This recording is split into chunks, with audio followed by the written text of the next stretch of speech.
I know all kinds of drama. There's the good kind that comes with having a house full of kids. There's the bad kind like season-ending injuries. There's the necessary kind like having an agent in Hollywood. And there's silly drama like the drama around my percolating pectorals. And then there's the drama you can skip. Skip the drama that comes with not having your high school diploma or equivalency. Find free adult education classes near you and finish your high school diploma. Visit finishyourdiploma.org. Or text diploma to 97779. Message and data rates may apply. Reply STOP to opt out. That's diploma to 97779. And leave the drama to actors like me. Brought to you by the Dollar General Literacy Foundation and the Ad Council. Adopt US Kids presents Multiple Choice Parenting. Your daughter just had her first breakup. Do you A, put yourself in her shoes? How could he do this to you? And for Sheila, she has split ends. B, console her? Oh, sweetie, this is going to happen a lot. 4, maybe 5 more times before you get married. C, take charge? Got to get this all straightened out. Give a little talking to, man to man, mano a mano. Hey, Steve! It's now a good time? No? Okay, no problem. Bye. Or D, help her find a new boyfriend? I know a great place to meet boys. The internet. Nice, single boys. Never mind. How about some ice cream? As a parent, there are no perfect answers. But you don't have to be perfect to be a perfect parent. Thousands of teens in foster care will love you just the same. For more information on how you can adopt, visit adoptuskids.org. A public service announcement from the U.S. Department of Health and Human Services, Adopt U.S. Kids, and the Ad Council. This is you over 30 years ago. Are we there yet? Are we there yet? And this is your mom when you drive her back from therapy. Are we there yet? Are we there yet? Are we there yet? Roles change without us noticing, and in your new role, we help you help. AARP gives you the information to help care for your mom so that you can have patience with her, just like she did with you.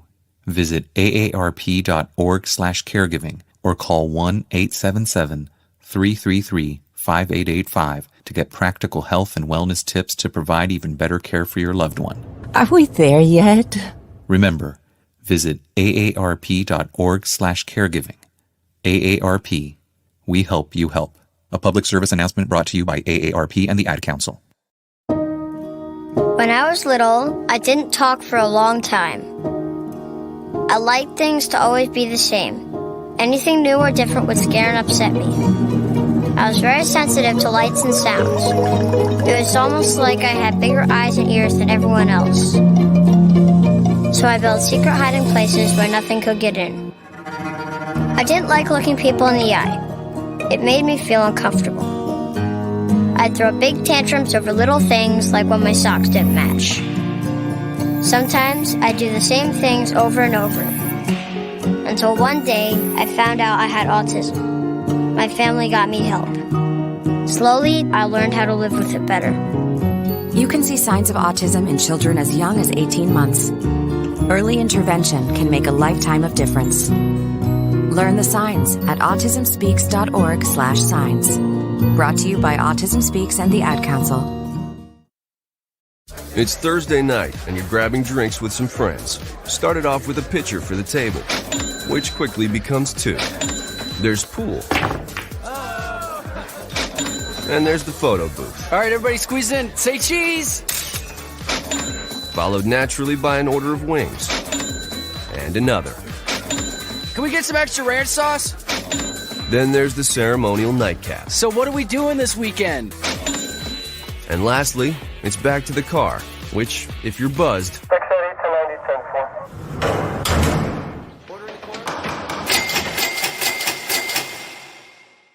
could be the most expensive night of your life. Getting pulled over for buzzed driving could cost you around $10,000 in fines, legal fees, and increased insurance rates. Nothing kills a buzz like getting pulled over for buzzed driving, because buzzed driving is drunk driving. Brought to you by the National Highway Traffic Safety Administration and the Ad Council. You're listening to the Worldwide Sports Radio Network. This is the MD's Fantasy Football Show with Dan Mater, giving you the X's and O's of all things fantasy on the Worldwide Sports Radio Network.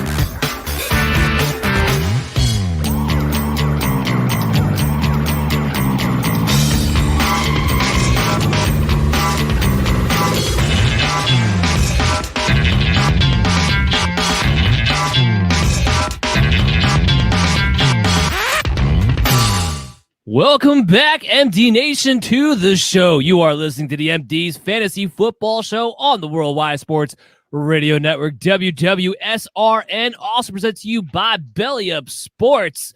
As always, I'm your host, Dan Mater, joined here with Chris Dowhauer. Chris, today is the last day of the Team Profile series. Took us all summer, deliberately so, but we are here with the last four teams that we're going to talk about today, which is Washington, stupid football team, Steelers, Bucks, and the Kansas City Chiefs. Yeah, saving some of the best for last, it seems. Absolutely. Well, we went from, if you guys didn't notice, we went from the last place teams all the way up to the first place teams. That's kind of how we did this. My idea was that it would lead us in the first week of training camp talking about some of the high-flying profile fantasy football teams that we're going to be getting into. Before we do that, though, because it is training camp and there's more news about, and there was some news we couldn't talk about in yesterday's show because we had a lot we had to get to. So we're going to make room for it here. Breaking news. Couple of things to get off the top. First off, let's talk about Dak Prescott and the shoulder strain. There were actually a couple different reports. So when the report first came out, it was a big concern for a lot of people because they're saying he might miss a few weeks, where he might miss most of, if not all, of the training camp, possibly even be questionable for week one. He gets the MRI, comes back not as severe as they thought. So that's the good news. He's listed as day-to-day. The Cowboys came out and said they believe that if he just gets a few days of rest, they believe he will be fine and maybe even okay before their first preseason game. Yeah, I mean, it was definitely scary there for a minute where you thought Dak Prescott could be in jeopardy of missing the opener, maybe have a prolonged injury. It's great the MRI showed up basically negative. It's hopefully just a strain.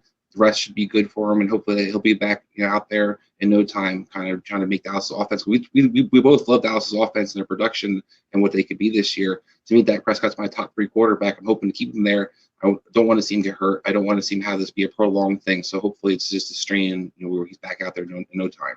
Well, yeah, I mean, not just us, but everybody has been salivating at the mouth at the thought of what the Dallas Cowboy offense could be after that first 5-game stretch last year with all of these weapons. Don't take it away from us now that we finally have this year that we've been looking forward to. Don't get hurt again with something else, especially after you just signed your big contract. My goodness, no. So good. The second report coming out after getting the MRI, definitely good news there on that front. Two other things I want to...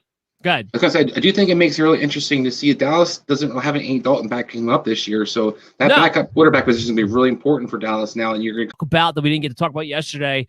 Zach Ertz, he looks like he's actually going to stay on the roster. I didn't believe that it was going to happen. I really didn't. I thought for sure he would get traded somewhere for something.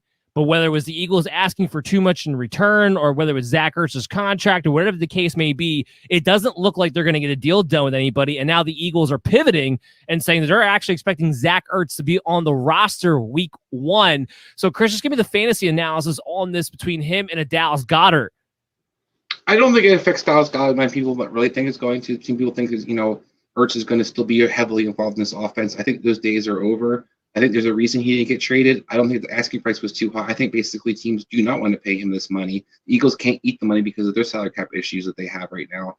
And basically, I think Ertz kind of realized he wasn't going to get that anywhere else.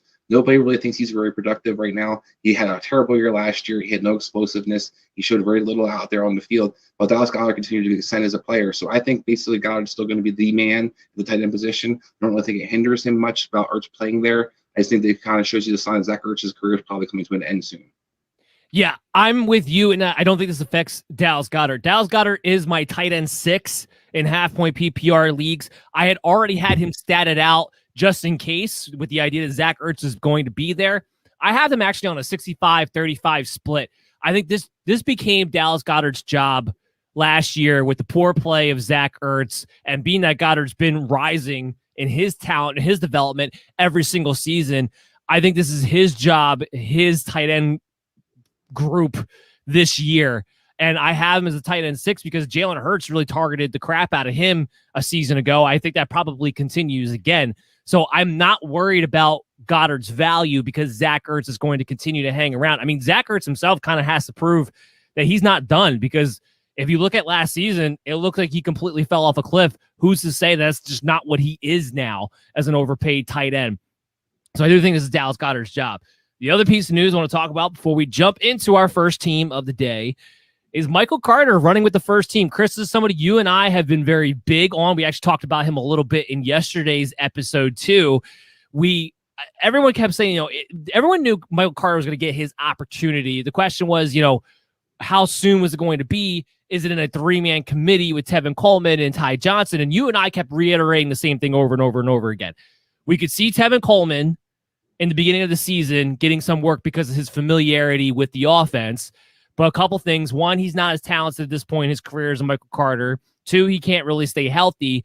And then the third thing would be Ty Johnson's just a guy. Michael Perrine's just a guy. Michael Carter is very talented and fits this offense very well. We've been very confident that he would get the opportunity to start early and possibly week 1, and it's shaping up to be that way because he got more first-team reps with the first team than Tevin Coleman did so far through training camp. So it's looking like it's going Michael Carter's way, which is the right move for me. Yeah, absolutely. I think he's clearly the most talented back in the backfield. I think what surprised some people, not us necessarily, but others, was how he has a great ability catching the ball. I think they wanted to kind of give Ty Johnson that pass catching aspect that he'd be involved in because he can be a good pass catcher in the backfield. But when Michael Carter showed that he's actually even a better route runner than Ty Johnson and is better at getting open underneath, then they would basically, what's the point of Ty Johnson? As you say, he's just a guy. Perrine had opportunity last year, did nothing with it. I mean, he basically is a guy to me as well. Coleman's the only guy that you kind of worry about because he has a familiarity with the offense, because he still has some explosiveness, still has some ability. But even if he splits some carries with him, it doesn't hurt Michael Carter's value. We saw him be highly productive splitting in backfield in North Carolina. There's no reason he shouldn't be still productive. And this year, I think already you're seeing who's clearly the most talented guy back there. I guess we should also mention, because the Jets, a couple more things. Why not? Zach Wilson, as of yesterday, finally signed his contract. He is in the building. And Denzel Mims, somebody who's been very interesting, has been running with the second team offense throughout training camp, something stemming over from OTAs. Just kind of throw that in there. But I just want to go back to Michael Carter real quickly. I got him as a running back 31. I think he definitely has a range where I'm probably going to boost him up a little bit more. Now it's being solidified. He's going to get a good shot to start week 1. So I'll probably move him up a little bit. He does have some upside, especially with his explosiveness games. And I'm with you. I think the big thing is that they realized, you know what? Michael Carter's better than Ty Johnson as a pass catcher. Why even bother as far as actually putting these guys in a committee? Now, will these other guys get some work? I think they will, just because of the nature of the offense. From what I understand, Mike LaFleur will be Shanahan-esque to a degree. I don't think he's going to rotate the running backs in the same way that a Shanahan does, but he will sprinkle in a couple guys here and there. Michael Carter's not a guy who's going to be getting 20 touches, I believe, in a game, but 15 in that offense, I think, is very plausible, and I think puts him really on a path to be a strong running back with some upside. A strong RB3 is certainly, but I think definitely potential to be an RB2. So just kind of reiterate that point. But that's also what's going on with the Jets. Zach Wilson finally in the building. That's big with them getting through training camp. And then Denzel Mims, like I said, we're watching him, but it looks like more and more that he really truly might wind up being a backup to I can't believe it, but I'm drawing a blank on his name, guy who played for the Jacksonville Jaguars, who I hate, Keelan Cole. He might be a backup to Keelan Cole. Don't understand it, but it seems like this regime is not sold on Denzel Mims. I think the key thing that I keep hearing about it is the blocking ability. Which makes sense with the system they're coming from. Cole. Yeah, we saw basically Kenyon Bourne kind of fill that role for the 49ers. There was other more talented receivers on the 49ers, but they didn't use Pettis a lot because Pettis wasn't a great blocker. We saw Bourne kind of get that role. So I kind of think that you kind of see Keelan Cole get his opportunity because he's a good blocker. And he also got a decent contract. I think that's also makes it a little bit interesting to see how this unfolds as well. Yeah, we'll see how all that breaks down. Ultimately, though, when it comes to the wide receivers, I still have Corey Davis being the number one guy, mostly because I don't expect Jamison Crowder to stay healthy. We know Crowder's going to stay there and get involved. Really, the question is, when does Elijah Moore's turn come, and how interesting will he be? That's more what I'm keeping my eye on with the Jets. But big news there about Michael Carter. The only disappointing thing about that for me is that now Michael Carter's ADP is probably going to be on the rise, and I was really hoping to get him for a bargain deal. So that part, as a fantasy player, kind of kills me a little bit, but I'm glad Michael Carter's getting the recognition that he, in fact, does deserve. So before we jump into our first team of the day, which is the Washington football team, I think I'm going to probably do that every single year. Say Washington football team and say, right after. We got to talk about our sponsor for the first segment of today's show, which is Symbol. Wall Street meets sports gambling in its innovative app. Symbol brings the fun of being able to play for the long term by purchasing, selling, and trading stocks of your teams. So when your teams win, you win a payout. But when they lose, you don't actually lose money. It's the value of your team share that's all that matters, and it's easy to use. Just download the Symbol app on your Play Store and use the promo code MDS Fantasy for a $10 deposit bonus of at least $10 or more. Join the fun of investing in your team for the long haul, where the sportsbook edge is put back into your hands as the player. For the latest and most fun in sports gambling, download the Symbol app. And again, use the promo code MDS Fantasy for your $10 deposit bonus today. All right, Chris, let's talk about the Washington football team. I'm telling you, I'm going to do it all year long. We got them. Ryan Fitzpatrick comes in. He's going to be a starting quarterback. Rightfully so. It makes everybody very excited about Terry McLaurin. I'm very excited about Terry McLaurin too. But let's talk about Ryan Fitzpatrick himself. Because when he played last year, and we actually, going back the last couple of years, the Miami Dolphins, he's very much been a fantasy relevant quarterback. Weeks 1 through 6 last year, before Tua took over, he was QB8.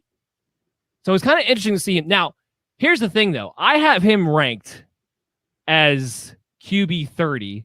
His ADP has him at QB25. The reason I have him ranked so low, even though I recognize this is a guy who has the Fitzmagic and usually goes on a streak where he's fantasy relevant, is because I still have to see how the mixture of a Ryan Fitzpatrick and a Scott Turner combine. Also have to go with the fact that Ryan Fitzpatrick is a guy that when the Fitzmagic runs out, it runs out hard, usually in the form of a 4-interception type of game for maybe a couple of weeks, and sometimes winds up getting him benched. So all of that kind of gets factored in.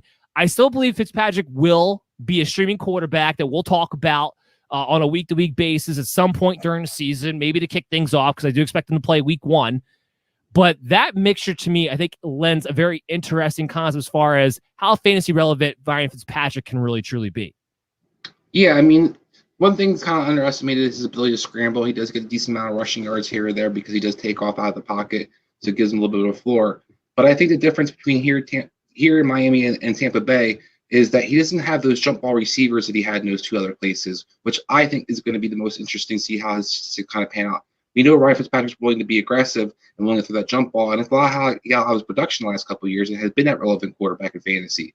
Terry McLaurin definitely will benefit, and he'll definitely still be an effective target. But the rest of the receiving core isn't guys who are necessarily jumping up and making a lot of contested catches. So I do think that overall his statistics might not be what they have been in the past because you just don't have the same kind of weapons that you have in the outside as he's had the last two stops he's had. I kind of agree with that. Now, I have Fitzpatrick actually playing all 17 games because I don't believe in the talent of a Taylor Heinicke. Definitely don't believe in the talent of Kyle Allen. So I think there's a chance he actually gets through the season without being benched. If he does play 17 games, I got him projected for just over 4,000 yards. To your point, 22 touchdowns. I think his touchdowns kind of take a hit because he doesn't have those jump ball guys necessarily. And we'll talk about the rest in just a bit. I want to talk about Terry McLaurin himself. I do love Terry McLaurin for this reason. I don't know if I love him as much as everybody else does, though. Last year, he finished as wide receiver 21. His ADP right now is wide receiver 10. Now, I think his ceiling is a top 10 wide receiver 1. I definitely think that's in the range of outcomes.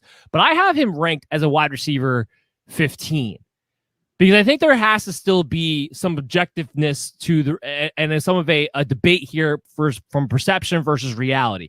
I get Devontae Parker was phenomenal with Ryan Fitzpatrick. First 6 weeks last year, wide receiver 25, had his big breakout year in 2019 where he was in the top 10 of wide receivers himself. Terrific. Great.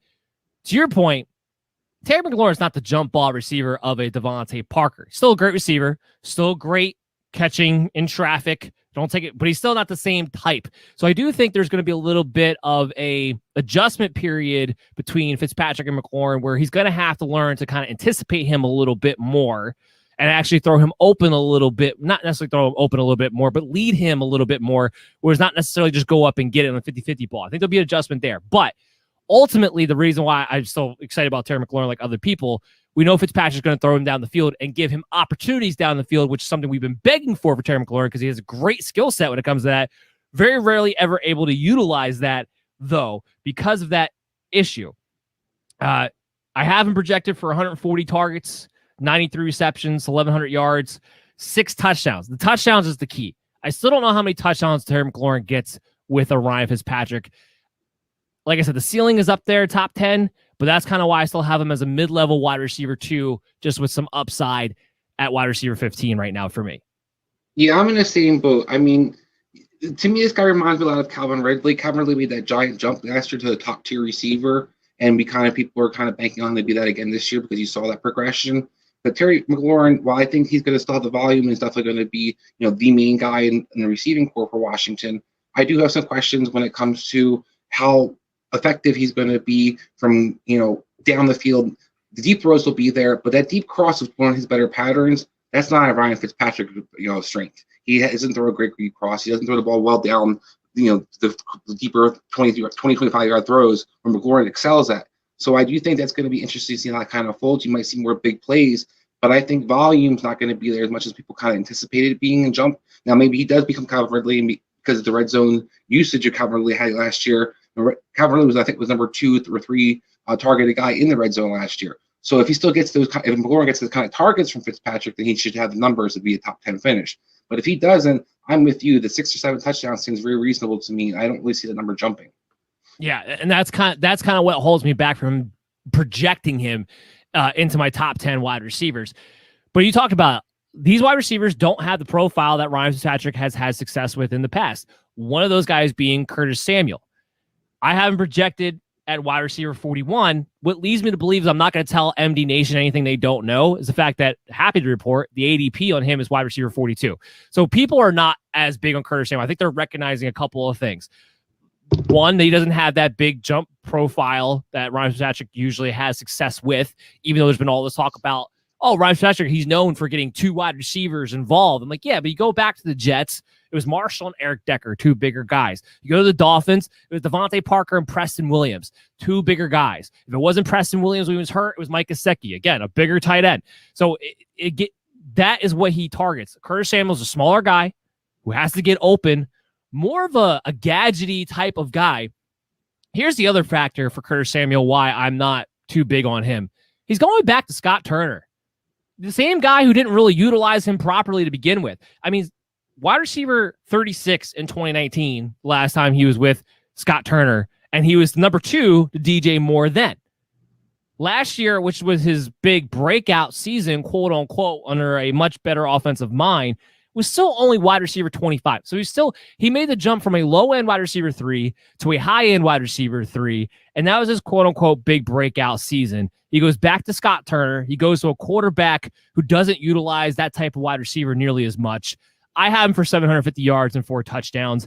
Nothing too exciting for me for Curtis Samuel this year. Yeah, I 100% agree. Without having him being a jump ball receiver like Ryan Fitzpatrick's had in the past, I think when you look at who the guys who kind of eat in this offense, McLaurin will be one of the guys that definitely gets targeted a lot. The running backs will get targeted a lot, and you're going to see Ian Thomas get targeted a lot. Logan Thomas get targeted a lot. I think that's where you're going to see primarily most of the pass plays go to, where Curtis Samuel will kind of be an afterthought in a lot of ways. Even that gadget role isn't a clear opportunity for him because they have similar backs where you can move Gibson, who's a former receiver, and you can kind of move him around and use him as a gadget player. You can have McKissick, that pass catching back out of the backfield. So Curtis Samuel's, best skill is being that kind of slash type of player. And you kind of question, will that even be utilized that much in Washington? Because it wasn't under Scott Turner previous in Carolina very well. You mentioned Logan Thomas. and his ADP is tight end 9. I am not in on Logan Thomas this year. I got him projected at, or I have him ranked, I should say, at tight end 16. I have a hard time with longtime journeyman players who have a sudden breakout late in their career and all of a sudden expect them to be that player that they had their first breakout, first good season ever in their career. Now all of a sudden they're that player from here on out. Because most times that's not the case. Most times that's not what happens. And Fitzpatrick, while he kept Mike Gesicki fantasy relevant for the most part, I think Gesicki's actually better than Logan Thomas is, and he wasn't a superstar or anything by any stretch of the means. And before that, Fitzpatrick doesn't keep any tight ends all that fantasy relevant. I'm not, and Scott Turner himself, coming from Carolina, didn't keep anybody tight end relevant. You got Greg Olsen at the end of his career. Ian Thomas was supposed to be something who turned into nothing. I am not a fan of Logan Thomas this season. I think the addition of Curtis Samuel kind of hurts him a little bit. I think he truly just benefited from being the only guy outside of Terry McLaurin you could consistently target in any capacity. And I'm just not a buyer. And all of a sudden, this journeyman player is now a top 10 tight end every year. I'm just not buying it. Yeah, so I had a similar mindset going into the season where I don't think Logan Thomas's skills are anything super impressive. But when I looked at receiving core and I kind of thought about Ryan Fitzpatrick, the player that he is, or who he likes to target, we talked about, this guy kind of profiles as the guy he's going to look for because he's probably the biggest target out there for him. And then the contract came. And that makes me feel like Scott Turner is going to have to game plan to use Logan Thomas as much as possible in his offense to justify him getting the extension that he just basically got. I think it was $70 million. He's being paid as one of the better tight ends in the league. So I think those two factors, while I agree with you, I thought Logan Thomas benefited a lot from having Alex Smith be the quarterback last year, and Alex Smith's, affinity for throwing the tight ends and running backs. He was kind of a big beneficiary from that. I do think the investment that Washington kind of showed, and then I thought about the receiving core, the upgrades they made, they didn't really add another big threat on the outside. Adding Curtis Samuel to me doesn't really take away too much from Logan Thomas. I think Logan Thomas still has a decent floor because I think he's going to be utilized in the passing game and in the game planning. But I also think he's going to have a high, probably one of the more targeted guys in the red zone for this team. I definitely agree. The contract helps in the sense that there's going to be, or at least there should be, some kind of emphasis on getting him the football after you just pay the man. But again, I'm always looking for players from the previous year that I think are just going to take a dive the following year, because it happens every single year. And I look for certain flags, and Logan Thomas just has a lot of those flags for me when it comes to players who profile as having a big dip from the previous season. So that's just why I'm not in on Logan Thomas. I think a lot of a factor is, too, who that third receiver of Washington winds up being, because if it is Dyami Brown, he does profile as a Ryan Fitzpatrick type of guy. I do wonder if he gets to be the starting third receiver, quote unquote, starting at week 1, and what kind of factor that might have with a Logan Thomas as well, as far as the red zone and deep ball and seam throws go. So I think that could actually be something too. Now, to be clear, as far as Dyami Brown goes, or this Cam Sims, it's not fantasy relevant either way. If Curtis Samuel's wide receiver 41, I don't have these guys even really on my board at all. But I think that could also be a factor when it comes to Logan Thomas. Yeah, I think the one guy I have a little bit of interest in seeing, I like Dyami Brown's skill set. I don't know if I agree that he's necessarily a guy that you're going to target more in the jump ball type of guy. I think he's a more deep threat. But I do think Cam Sims does kind of fit the profile. We talked about the jump ball receiver. He is 6'5". He is a big guy. So it is something that we've kind of a poor man's Preston Williams in a lot of ways. But he's kind of a guy that has some interest. Now, I'm not drafting any of these second receivers on Washington, but they're guys I might just keep my eye on as the season progresses. Let's talk about the gem from a fantasy football perspective that is on Washington. That's Antonio Gibson right now, ADP RB11. I have him ranked, I believe I have him ranked at RB9. I have him inside the top 10. The big thing, everybody, last year, the only question you have is like, okay, JD McKissic, does he get involved? Does he cap the ceiling of an Antonio Gibson because of his involvement in the passing game? Look, first of all, I want to point something out. What McKissic, when he got target-wise last year, was absolutely insane. He was getting, on average, 8.5 targets a game, which would have put him on pace for 138 targets. You're talking about like wide receiver 1 level target share, essentially going for J.D. McKissic. It didn't really kick up until Alex Smith took over And it was 8.5 from week 9 on, which is when Smith took over last season. Before that, it was more Antonio Gibson. He was a rookie wide receiver, rookie running back, who still was not that great at pass protecting. And I talk about this all the time. When you're not that great at pass protecting, even if you are a good pass catching back, it's going to be hard for you to get on the field in third downs because you got to be able to protect the quarterback. He got better towards the end of the season. He has actually a bigger body build. He's 6'2", 220. I believe this year they are going to look at Antonio Gibson as a workhorse guy. We know what J.D. McKissic is. He's just your run-of-the-mill third down specialist. There's no reason to get him out there, but Antonio Gibson, who has that all-around skill set, ready to take the next step up because he can pass protect a little bit more now. They can trust him in those situations. I don't think he's quite Christian McCaffrey, but I do think Ron Rivera and Scott Turner are prepared to use him as such this season. Fitzpatrick does dump the ball off a lot to his running backs in general. Last year, weeks 1 through 6, Gaskin was the RB20, having some of his best games with Ryan Fitzpatrick last season. That's why I'm big on Antonio Gibson getting a workhorse type of load. I have him for 85 targets this year, 235 carries. That leads me to get to those touches, translates into RB9 for me with the production that comes with that workload. Yeah, I mean, my surprise came from Antonio Gibson's effectiveness as a running back and actually being a decent, good runner. I was kind of surprised by that. So once we kind of established that he was effective last year and it was pretty productive in the running run, the passing catching thing is not something I had a lot of questions. I agree with you. The pass protection is a big reason why he didn't play a lot on third downs. And when the team was trailing, it was J.D. McKissic's basic show. But I think that definitely changes this year. You invested a lot of draft capital in Gibson. There's been nothing but this whole offseason talk about him being utilized as a 3-down back, and he has the upside because of the rushing ability and the catching ability to be a very poor, a poor man's Christian McCaffrey in a lot of ways.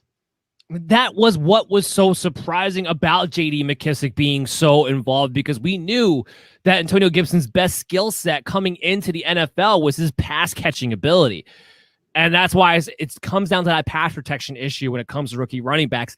It's not going to be as much of an issue this year. That's why you're not going to see J.D. McKissic. I don't care if he quote-unquote bulked up because he wants to show he could take on more of a workload. Like, stop it. Just good for you for trying to get better. You're still J.D. McKissic at the end of the day. Let's just point out, like we said, we saw his uptake came with Alex Smith playing quarterback. Alex Smith was coming off major leg surgery. Right. Main broke his leg. So they were really, really conscious of making sure that he wasn't going to get hit because he couldn't move anymore. Ryan Fitzpatrick still takes off. He still can move a lot more. So you're not going to see the commitment to make sure that there's protection in place as much as you saw last year as well. Yeah, 1,000% agree. Hey, let's move on to the Pittsburgh Steelers. A lot of things to talk about with the Pittsburgh Steelers. So Ben Roethlisberger, the reports on him so far have been that he's actually motivated and coming to camp in shape. I actually have the graphic up so you can't actually see my screen. In shape. I want to put that in quotes because I don't know what in shape to Ben Roethlisberger actually means relative to a normal NFL quarterback. However, usually speaking, when you've had these years that Ben Roethlisberger came in and with a report that he is more motivated and looked like he at least did something to somewhat take care of his body coming into the season, he's usually had pretty productive seasons because this has been an ongoing thing throughout his entire career. Last year was abysmal as far as his, yards per attempt. It was a career low because it was right about 6.03. His career average had been about 7.7. You're talking about a huge drop off. And that was even before he hurt the knee and it looked like he was really just trying to get the ball out of his hands as fast as possible. He was still dumping it off at a career low rate before that. So the question is going to be, okay, do you have the arm strength? I believe he does still have the arm strength. I think a lot of it that he did look abnormally fat to me last year. I think part of it is that he wasn't in great shape. But he's got a lot of good wide receivers. He's got a good offense in general. The offensive line is very, very suspect, though. Still, they didn't really address that. So I do wonder a little bit, do they still kind of wind up pertaining to this idea of getting the ball out of his hands quickly because the Steelers can't afford to go to their backup quarterbacks because you don't know what you're going to get out of Dwayne Haskins. You know Mason Rudolph's absolute garbage at this point. You don't want to be stuck in that situation that you were a couple of years ago when you didn't have Ben Roethlisberger, when this is a playoff, quote-unquote, Super Bowl chasing team. I think Najee Harris helps, But still, ultimately speaking, is going to be down. Can Big Ben still stretch the field out at all? Yeah, I think one thing that I've seen historically with Ben Roethlisberger, you kind of touched upon it, is when the odds are against him and people are against him is when he plays at his best by far. I think he has nothing but motivation to make people eat crow. I think that's why you see him in better quote-unquote shape. When he gets complacent, he gets fat, he gets lazy, he gets kind of out of touch kind of with the offense and what he needs to do to keep himself on top of his game. But when he gets doubted, he usually comes back roaring back. I think you're going to see it. One of our sponsors is Symbol, and buying stock. Ben Roethlisberger is one of those guys that you want to buy stock on, but it's really, really low right now. And I guarantee that he's going to be probably one of the more undervalued guys going into this fantasy season. Ben Roethlisberger is still going to throw the ball. No matter what, he's still the man in Pittsburgh. As you pointed out, the quarterbacks, challenging him behind him aren't going to be starting anytime soon. Maybe they try to be a little bit more judicial with, trying to push the ball down the field, but I think that's actually going to increase because he's not coming off major elbow surgery like he was last year. He didn't throw this off season to try to keep his arm more fresh. And like you said, he's in better shape. I think all three of those factors are going to add a lot of things. And having a Najee Harris, which is way better than having Benny Snell or James Conner every 2 games be hurt, you have a guy who's legitimately a workhorse back who can catch the ball out of the backfield. I think Ben Roethlisberger can still read defenses. We see in today's league that because guys aren't able to be, as physical down the field as they used to be with the receivers, if you're a good quarterback who can read defenses, you can be effective. Alex Smith was effective last year because he could read defenses. Ben Roethlisberger's arm is definitely better than Alex Smith's arm was last year, I think, this going into the season. And the weapons he has in place, overall, I think this guy's going to surprise a lot of people and make people eat crow in a sense because I think that's what he's all about. Yeah, I mean, his ADP is QB 21. I actually had him projected at QB 25, and the reason I'm lower than ADP on that is just because there's a lot of quarterbacks who are in decent situations. That's really what it boils down to. Plus, I have a very small gap between QB 25 and QB 18, so he's gonna fall right in that tier, right in that range. I think he'll be fine. Because when you're talking about Ben Roethlisberger from a fantasy perspective, if you're playing in your typical 12-man half-point PPR leagues, which most people are, you're not having to draft him anyway. I think he will be, again, and it's easy to say that with quarterbacks a lot, but I think he will be a streamer at some point throughout the season. The point will more be about what value does he give for the wide receivers. And that kind of goes more with Pittsburgh to talk about, they have a mandate from the owner on down that they're going to run the ball more. Yeah. I was going to say run the ball more or run the ball more effectively, I think is actually going to be more my question. Because 2 of the last 3 years, actually 2 years in the past 3 years where Roethlisberger wasn't hurt, they threw the ball more than 600 times. In 2018, it was 675 times. Connor actually had a good year, 2018. So is it that you're going to run the ball more, or is it because you have Najee Harris, you're going to be able to run the ball more effectively? I don't think the volume of the passing game goes away. I think this is still going to be the offense getting charged through Ben Roethlisberger and the passing game. I think that's still going to be what the team's going to be first. They're just expecting to have a better, effective passing running game to hopefully have play action and hopefully offer some balance off of that. I think that has more to do with that than anything else. So I lead into that to talk about with Najee Harris. He's RB 12 ADP wise. I have him actually projected out at RB 17. I don't want to say I hate Najee Harris because I actually love Najee Harris, but there's a lot of running backs I think who are going to be in his range actually when it comes down to it. And the reason I have him in RB 17 and not a low end RB 1 like the ADP would suggest, it's still a really bad offensive line. I still think he's going to have quite a few games where he's just flat out inefficient because of that offensive line. But I don't question his overall volume. I have him at 258 carries. I have him at 66 targets. So I have him being a 3-down, very involved running back. I just question how effective can he really be behind an offensive line that really wasn't addressed this past offseason. Yeah, I mean, I can understand your concerns. I'm a big Najee fan because I think that's nice to have a true 3-down back in Pittsburgh, and just in the league in general, because it's nice to see guys who actually get to stay out there versus always specialists. We continue to see it, but I do understand some of the concerns. I do like the pick of Green, adding him to the center. I think they have a little bit more push in the middle than they had over the last couple of years, and it's going to help. I do think the play action game you kind of talked about is going to be very important for this offense in general. You're not going to see many pass attempts. I think from Big Ben, I don't think the yardage is going to go down as a result of that. I think actually may even increase in some aspects. We kind of see that with Ryan Tannehill. You're more effective when you have a threat of a running game.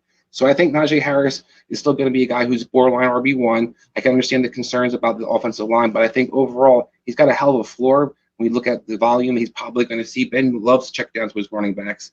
He looks to find the guys who are going to be, utilized continuously in the offense. He's got a good chance of being a pretty potent offense overall. The only concern I could see, kind of agreeing with you, is I don't know the touchdown production that comes there. Is it going to be a pass-oriented team in the red zone, or are they going to kind of try to pound it in the red zone?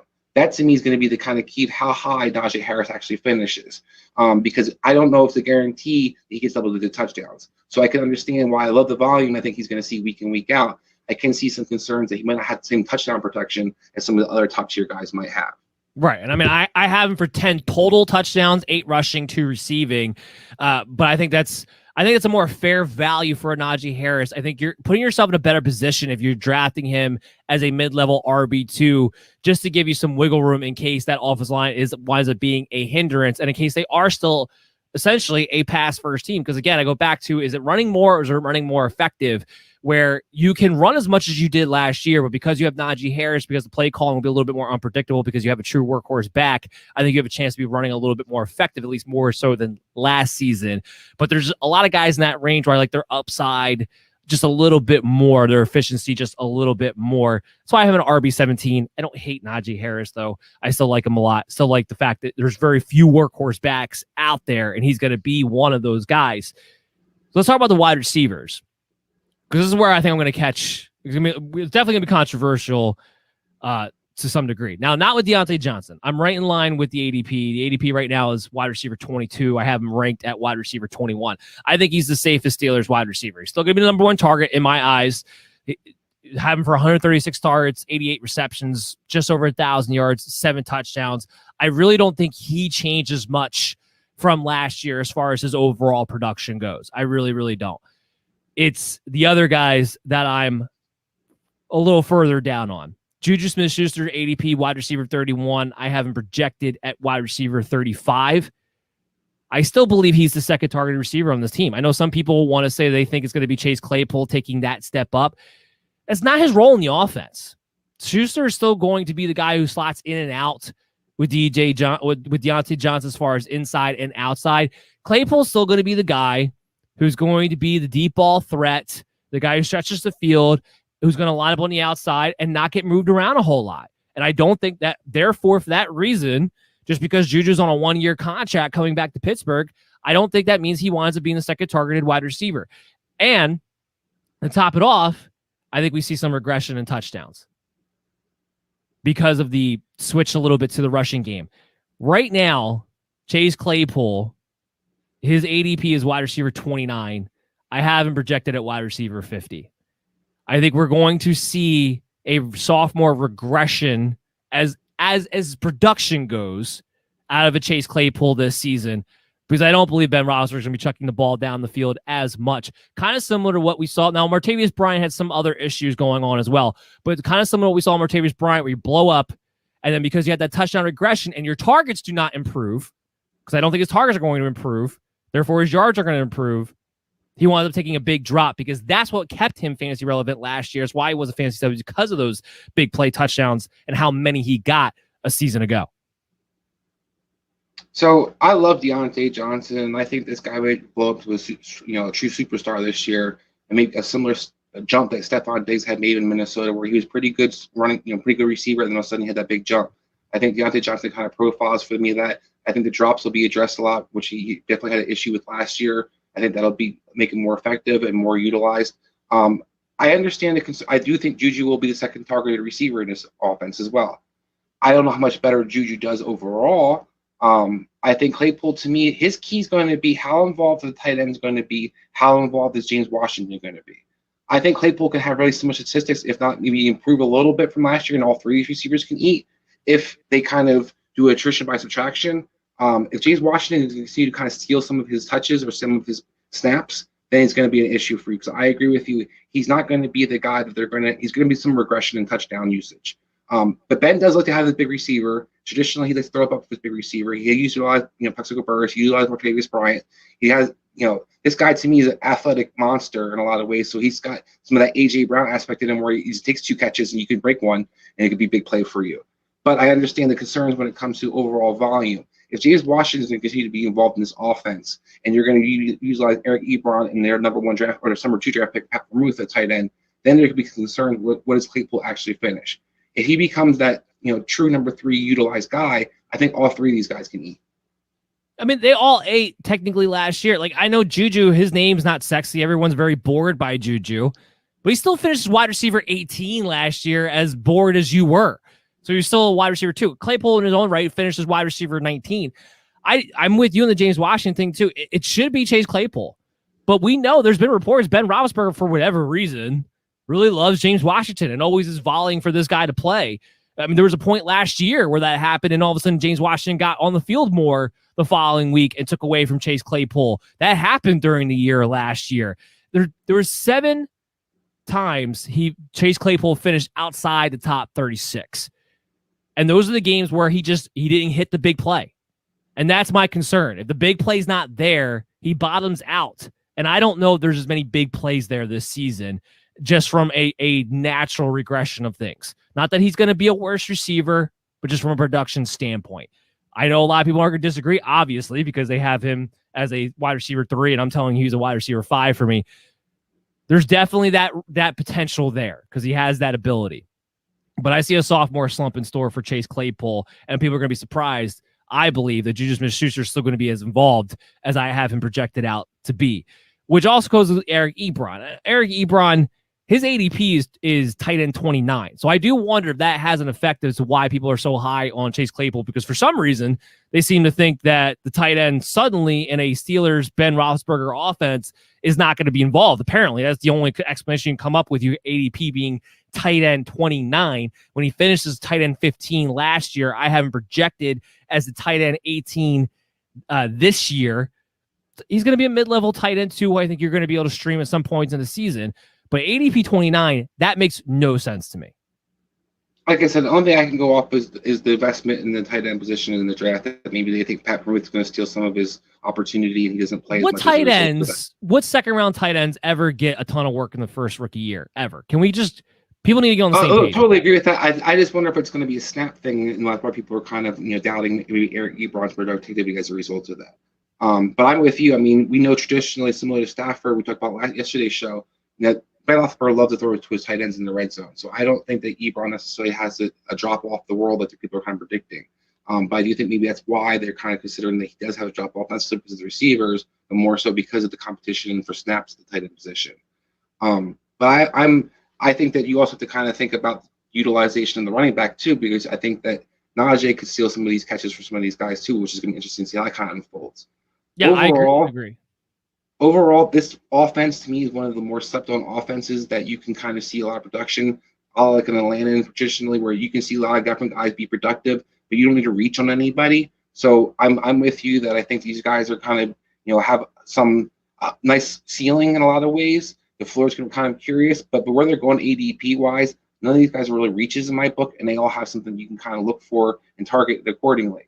It's going to be really interesting to see how this team unfolds in general, because you just got to see this is offense, how it's going to gel. And we talk about the changing, offensive coordinator, which I think is gigantic. I think having Matt Canada replacing, can't think of his name, the quarterback coach basically for Ben Roethlisberger the last 2 years, where this guy was playing Ryan Hewitt over James Conner in the backfield a lot of games, where they basically became a dink and dunk team, and under him, not just because of Ben Roethlisberger's arm strength, but because that's kind of the guy's scheme, where it was a lot of shotgun, a lot of just 3, 4, 5, 6 receivers out there, and just check the ball real fast.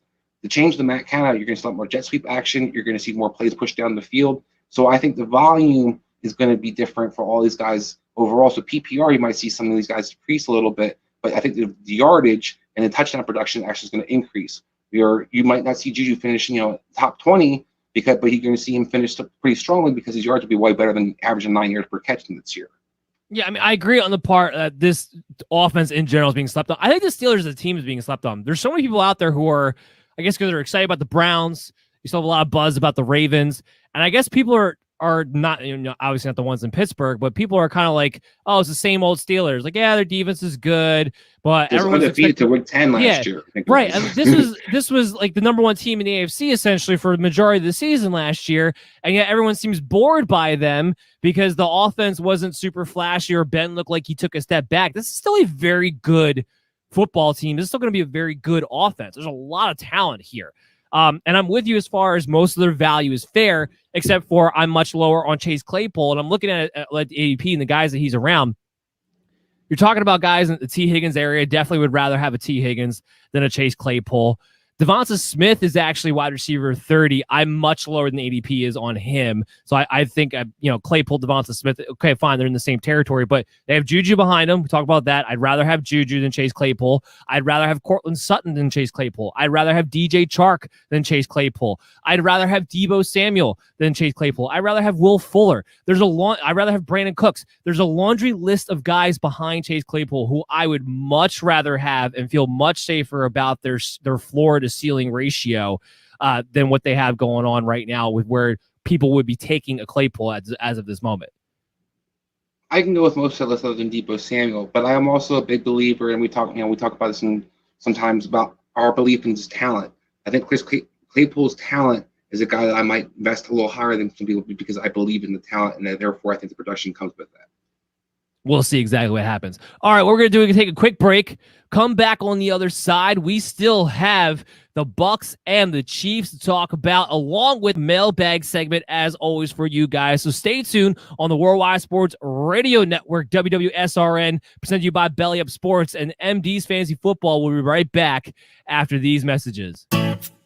Hi, this is Terry Crews, actor, former football player, game show host, father of 5, and all-around big dude. I'm also an expert on drama. I know all kinds of drama. There's the good kind that comes with having a house full of kids. There's the bad kind like season-ending injuries. There's the necessary kind like having an agent in Hollywood. And there's silly drama like the drama around my percolating pectorals. And then there's the drama you can skip. Skip the drama that comes with not having your high school diploma or equivalency. Find free adult education classes near you and finish your high school diploma. Visit finishyourdiploma.org. Or text diploma to 97779. Message and data rates may apply. Reply stop to opt out. That's diploma to 97779. And leave the drama to actors like me. Brought to you by the Dollar General Literacy Foundation and the Ad Council. Adopt US Kids presents Multiple Choice Parenting. Your daughter just had her first breakup. Do you A, put yourself in her shoes? How could he do this to you? And for Sheila, she has split ends. B, console her? Oh, sweetie, this is going to happen a lot. 4, maybe 5 more times before you get married. C, take charge. Got to get this all straightened out. Give a little talking to, man to man, mano a mano. Hey, Steve! It's now a good time? No? Okay, no problem. Bye. Or D, help her find a new boyfriend. I know a great place to meet boys. The internet. Nice, single boys. Never mind. How about some ice cream? As a parent, there are no perfect answers. But you don't have to be perfect to be a perfect parent. Thousands of teens in foster care will love you just the same. For more information on how you can adopt, visit adoptuskids.org, a public service announcement from the U.S. Department of Health and Human Services, Adopt U.S. Kids, and the Ad Council. This is you over 30 years ago. Are we there yet? Are we there yet? And this is your mom when you drive her back from therapy. Are we there yet? Are we there yet? Are we there yet? Roles change without us noticing, and in your new role, we help you help. AARP gives you the information to help care for your mom so that you can have patience with her, just like she did with you. Visit aarp.org/caregiving or call 1-877-333-5885 to get practical health and wellness tips to provide even better care for your loved one. Are we there yet? Remember, visit aarp.org/caregiving. AARP, we help you help. A public service announcement brought to you by AARP and the Ad Council. It's the Worldwide Sports Radio Network. You're listening to the MD's Fantasy Football Show on the Worldwide Sports Radio Network. Hello and welcome back, everybody at MD Nation, to the MD's Fantasy Football Show on the Worldwide Sports Radio Network, WWSRN, also presented to you by Belly Up Sports. We're wrapping up the final edition of the Team Profile Series today. We just talked about the Steelers. We just talked about, I don't even know because I can't even remember because it was only 5 minutes ago, the Washington football team, breaking them all down. I expect to hear some hate mail from the Chase Claypool lovers out there at any given moment on social media. If you want to, that's fine. I'm tough. I'm a big boy. Just hit us up at Belly Up MDFF Show, and we will have a lovely conversation, I'm sure, about anything that you want to talk about fantasy football wise. And if you need help, we are always there for you guys. That's also how you can get on the mailbag segment, which will be in store for you guys at the end of this segment. Before we get into starting it off with the Tampa Bay Buccaneers, the Super Bowl champions, I do want to give a shout out to the sponsor of this segment, which today is Monkey Knife Fight. Monkey Knife Fight, if you don't know, is a daily fantasy sports gaming website with a number of unique ways to win money on your favorite sports and players. It's a mix of daily fantasy and prop games. All you got to do is download the app or go to monkeyknifefight.com with the promo code BELLYUP for a $1 match on your deposit of up to $100. That's potentially an instant $100 free dollars for you to play today when you use the promo code BELLYUP on monkeyknifefight.com and download the app. All right, Chris, the Super Bowl champs brought back everybody, and I mean everybody, to their team. And you kind of get, in some ways, you get some guys back because, you had O.J. Howard go down last year. Now he's back too, kind of thrown into the mix.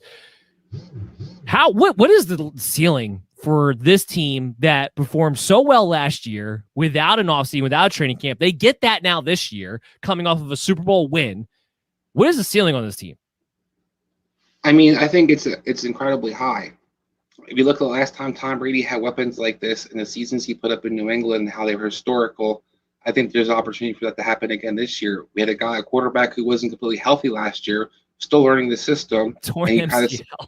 It was still, as the season progressed, got better and better. He has all weapons back. He's got an increased weapon with O.J. Howard. I mean, and you have Antonio Brown actually having a complete off season with the team as well, who kind of, with the late additions to the team, had a limited. It came halfway through the year. Yeah. So, I mean, you have all these guys basically having ability to get continuity with this quarterback and going into a season where you keep Bruce Arians, who's already one of the more aggressive coaches. You keep Leftwich under the offensive coordinator. This team in general is already an aggressive offense and has historically been able to kind of, feed guys fantasy-wise.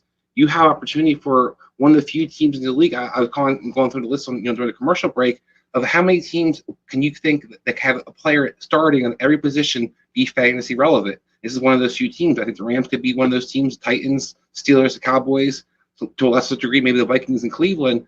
But when you look at this team, almost every guy starting for them could be fantasy relevant this year. Yeah, all the receivers can eat. We know Tom Brady's going to be great. Even if Tom Brady takes a slight regression from the 40 touchdowns, which I don't really have him doing. I have him for 39 touchdowns, so I don't have much of a regression there. I have him going over 5,000 yards this year. Now, part of that is that there's an extra 17th game. That's part of that. I want people to keep that in consideration. You're going to see some numbers we talked about earlier. I don't remember if it was yesterday's show or earlier today's show, that in general, as a general observation, you're going to see the prolific passing numbers of last year come down a bit. But what we mean is on an per game average, because with the 17 game inflation, the stats are actually going to look a little bit similar to last year, but that's just the extra game. So it's more on an average. You're going to see it come down a little bit. But I do have, in a 17 game season, Brady going over 5,000 yards with these wide receivers. I have him at QB 9. His ADP is, or I'm sorry, actually, I have him ranked at QB 6. His ADP is QB 9. I'm big on Tom Brady. He's one of the few pocket passers left that I think can still be a high QB 1 that doesn't need the legs to go with it, because just the weapons he has around him is absolutely ridiculous. That's why I have him projected for 5,000 yards and 39 touchdowns. Mike Evans last year finished as the wide receiver 10. Chris Godwin, in just 12 games played, still finished as the wide receiver 32. Antonio Brown from weeks 9 to 17 when he was playing for the team was wide receiver 21. All three of these receivers can eat. And by the way, Antonio Brown being out there didn't hurt Mike Evans or Chris Godwin. Mike Evans was still wide receiver 9, weeks 9 through 17. Chris Godwin was wide receiver 12, weeks 9 through 17. Two wide receiver 1s and a mid-level wide receiver 2 of 3 wide receivers in that 8-game stretch last season. Mike Evans, from what we're hearing, is even in better shape this year. He's been performing absolutely great.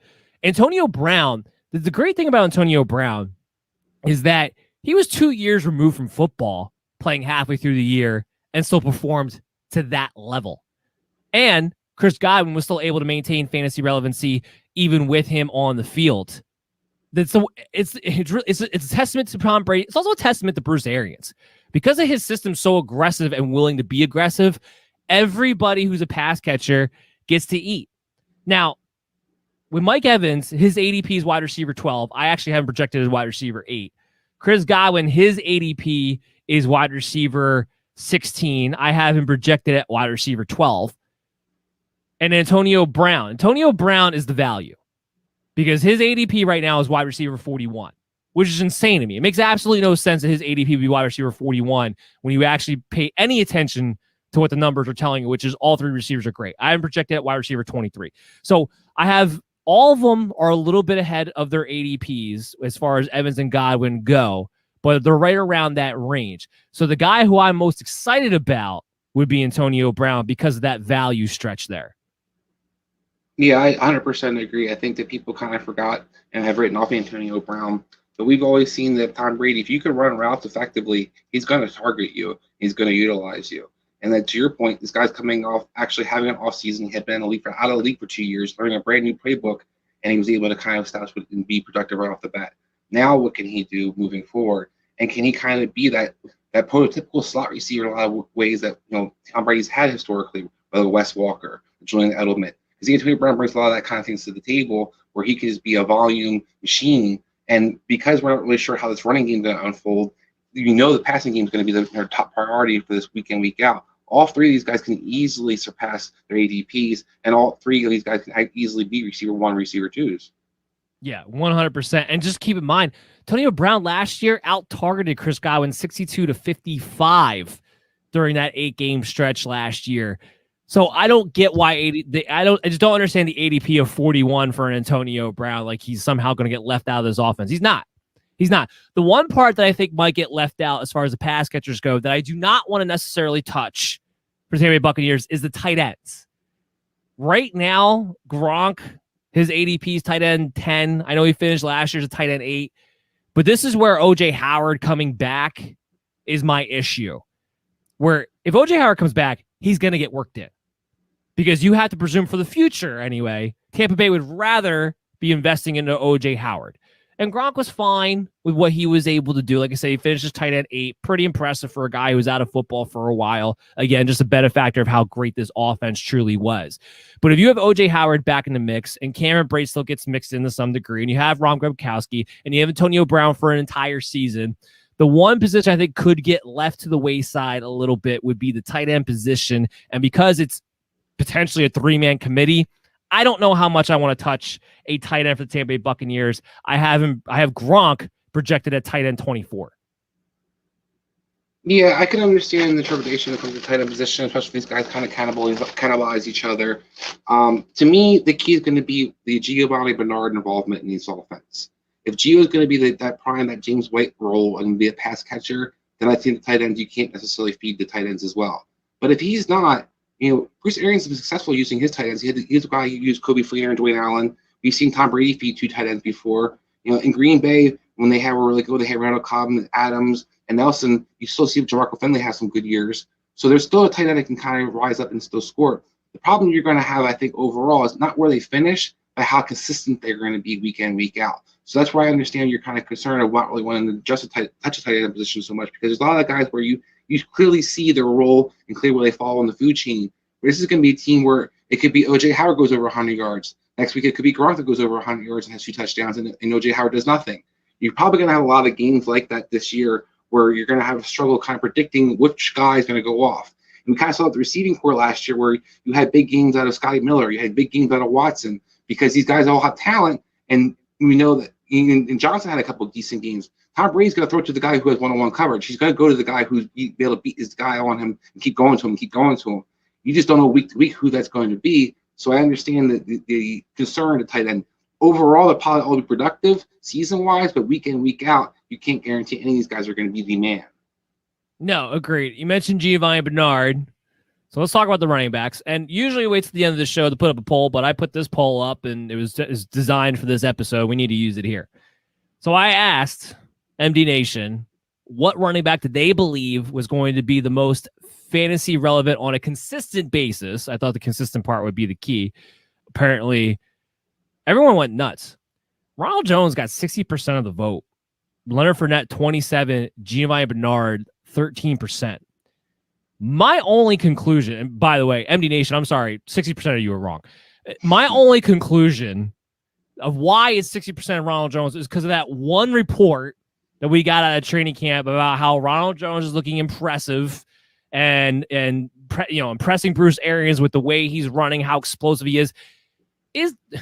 Chris, tell me this. Is that not the same type of reporting we got last year leading into camp? How great a shape he was in, how explosive he's in. It's not Ronald Jones as a runner. It's not a secret. Yeah, he's explosive. He's good as a runner, but there's a reason why he's on a short leash when it comes to the coaching staff. We saw that throughout the season. He doesn't catch the ball. He doesn't pass protect, and he fumbles. And that's why he was on a short leash last year. I don't need to be told that Ronald Jones is impressing as far as his running skills go. That's never been a question. It's every other aspect of the running back position that's the issue. And are you really going to sit there and tell me that after that playoff run last year, that Leonard Fournette didn't earn some credence there with Bruce Arians? Are you really going to tell me you're sold that Ronald Jones is going to out-carry Leonard Fournette this season? They'll both be involved. Don't get me wrong, but I do not buy for 1 second that Ronald Jones is the lead dog. No, I'm with you. This is one of the backfields where I think there's going to be production that I don't want to personally touch because I have no idea how this is going to unfold. I do think it's going to be a lot of hot hand. It's going to be a lot of game dependent. They fall behind. You're going to see a lot of Geo. You're not going to see Ronald Jones in those games. They fall behind. Because to your point, Ronald Jones, what he made very obvious the last couple of years, because I heard also hype going into last year about how he improved his pass catching and how that worked out for everybody. His quick hands didn't go away. So, yes, he can run the ball. He's going to be effective. He runs really hard. He does tend to get fumbles. He tends to get injury. He tends to blow assignments, things Tom Brady absolutely is not a big fan of. Leonard Fournette's probably the best back in the sense to me because he can do a little bit of everything. So he has the most clear opportunity in the sense of where he can actually catch the ball a little bit. He can run well. I look at this backfield kind of like the Saints backfield was back in the day with Pierre Thomas, with Sproles, and I forget the other back they had basically. And Pierre Thomas was to me like kind of Fournette, where he's going to probably be the guy who's probably the most productive because he can do a little bit of everything. And you can't just guess what they're going to do. It was Mark Ingram, by the way. Mark Ingram, sorry. I think it was Mike Bell for a little bit there too, but yeah. So you had that kind of the rotation where there's a clear runner, Ronald Jones. This guy who do a little bit of everything, and there's a pure class catcher, Leonard Fournette. So I think that you're going to see this backfield kind of unfold similarly. And I think overall, the guy I'd want to own is probably Fournette because I think he has the safest floor. But I don't think you can. I think I'm with you. MD Nation is definitely on something I'm not on. I don't see this clear cut. Ronald Jones is going to be the dominant guy in the backfield.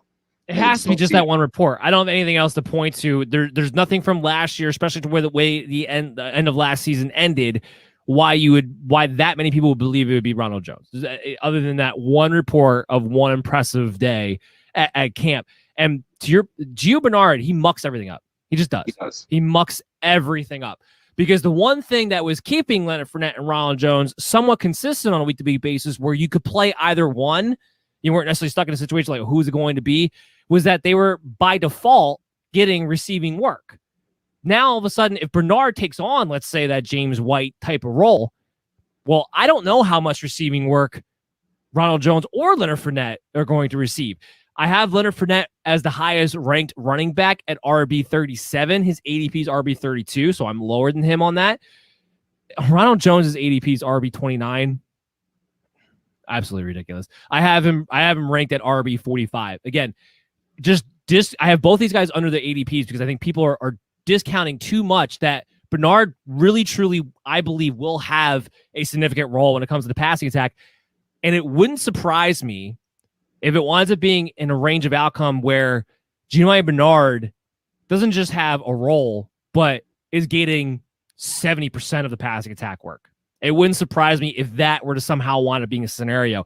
And that would be a huge detriment to this backfield. So that's where I'm with you. I don't know if I really want to touch anybody on Tampa Bay unless they're falling into the double-digit rounds. If you're falling into double-digit rounds, then fine. I'll take my shot on one of these guys. Most likely Leonard Fournette. But even then, you want to take a shot on somebody because you know if somebody emerges or somebody gets hurt on this particular offense, they're gonna have some big fantasy weeks for you.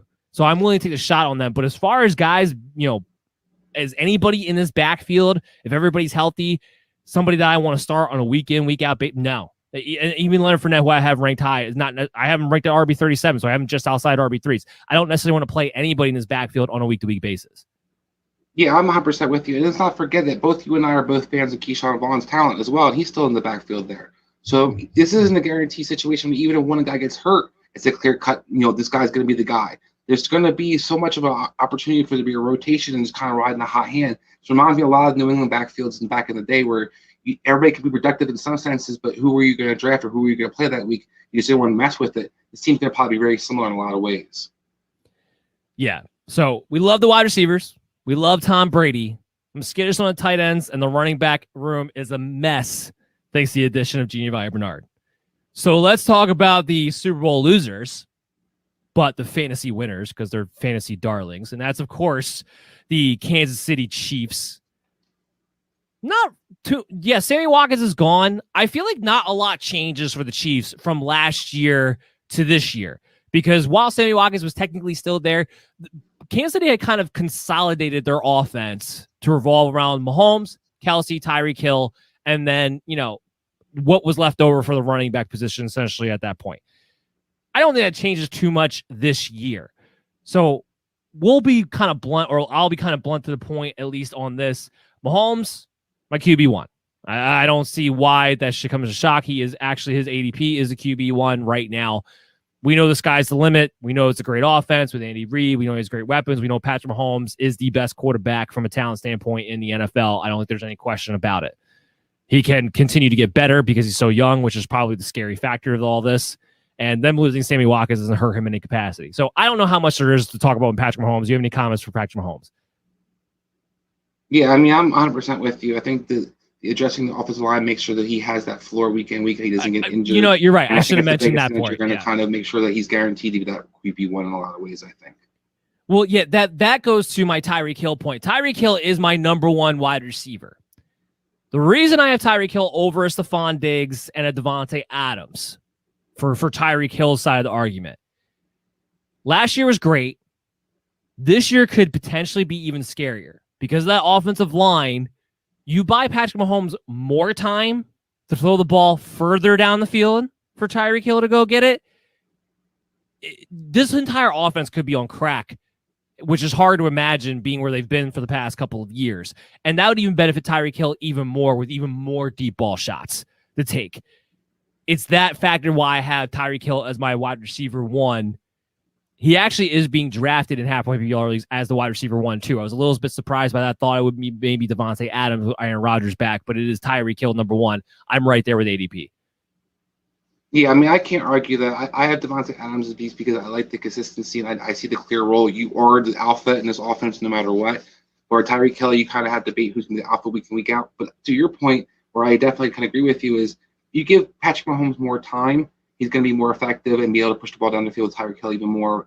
And add that I think the offensive line also helps improve the running game. So you go play action, you could even see big plays from Tyreek Hill more often now because the respect for the running game is going to have to kind of, I think, unfold a bit more because of their better offensive interior line. You're going to be able to have that threat of a running game and then have the protection on top of it where you can get Tyreek Hill down the field even more often. So, yeah, I think the upside is tremendous for him. Yeah, let's talk about that running game. Let's talk about Clyde Edwards-Helaire. Now, I want to take a second because I caught a lot of flack last year for being no, I guess not the only one, but being one of the few who is sitting there saying you're all dumb for wanting to take Clyde Edwards-Helaire in the first round, or at least in the top 6, which is where his ADP wound up being for the year. And at MD Nation, if you actually listened to me when I said, let someone else make that mistake, I bet you're happy about it. I feel like I was the only one who had Clyde Edwards-Helaire ranked as an RB2 in the second round, which is where he finished. He finishes RB22 because I still stand by this. The Chiefs made the wrong pick. It should have been DeAndre Swift, not Clyde Edwards-Helaire, because DeAndre Swift gives you everything Clyde Edwards-Helaire gives you, except for way better, way more explosive, and most importantly, much better in the red zone, which is what wound up being Clyde Edwards-Helaire's Achilles heel, and why I was very confident that he would only be an RB2 and not be able to be utilized as such. Now, we'll fast forward to this year. His ADP is RB15. I have projected RB14. So I'm one spot ahead of ADP this year.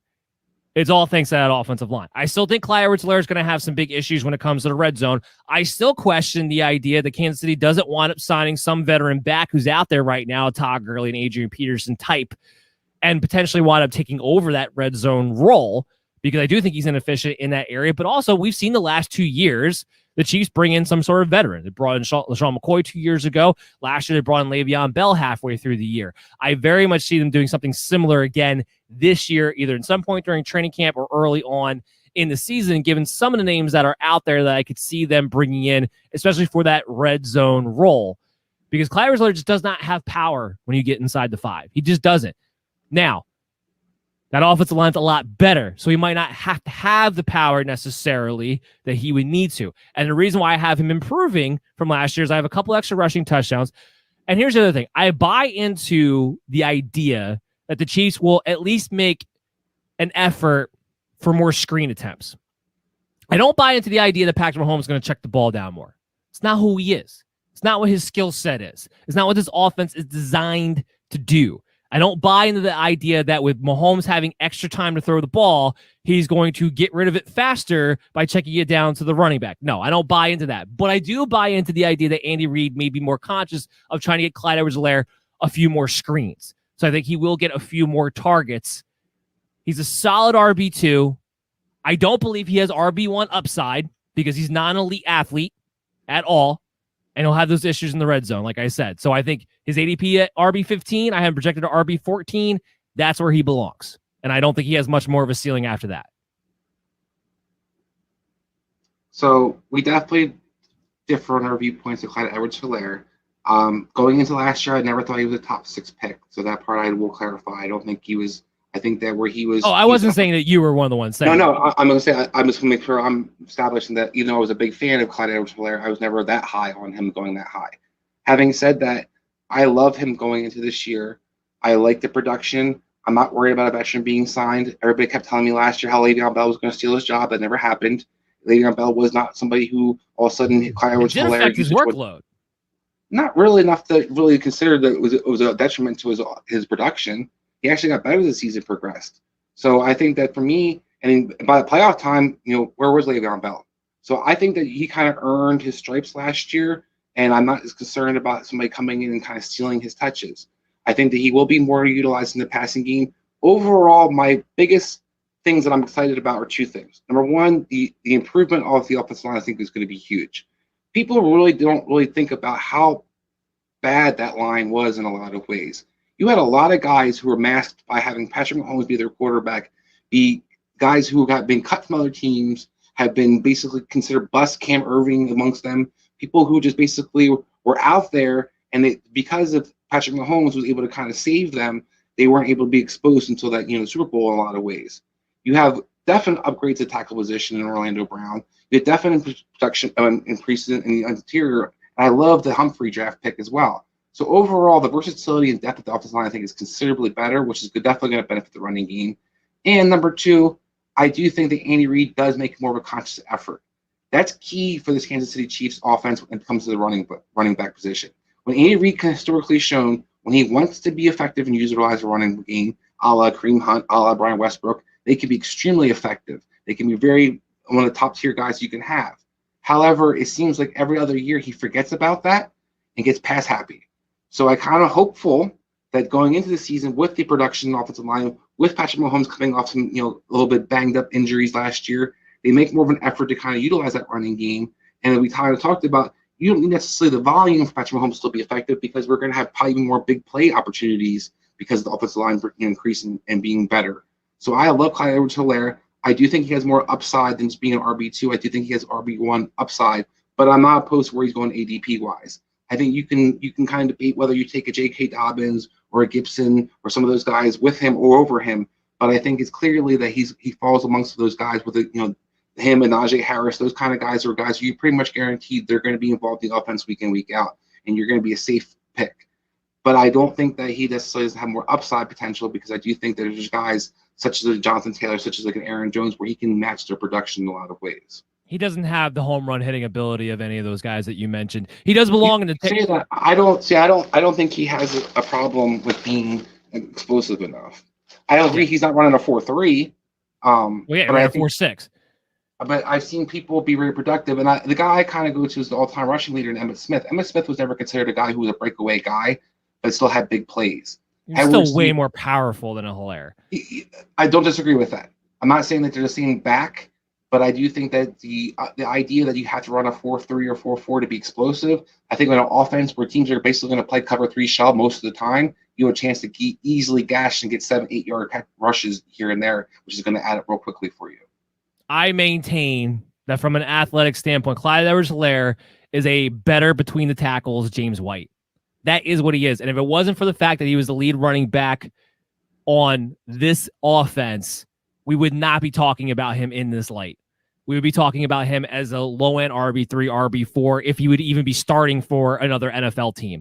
That's what we're talking about, Clyde Edwards-Helaire. He's only an RB2 because he's on the Kansas City Chiefs, and he's the starting running back. He's not a Brian Westbrook, which is what everybody wanted to project him to be last year, is why they got so excited. That's not the player he is. He's not explosive when he gets past the line of scrimmage. He can be a decent runner. He can be efficient, especially behind a good offensive line, but he's not going to get you a bunch of breakaway plays, if at all, and he's not going to get you a bunch of rushing touchdowns. So that's why it limits his ceiling to me to being capped at most being an RB2, and that is only a reflection because of the offense that he's in.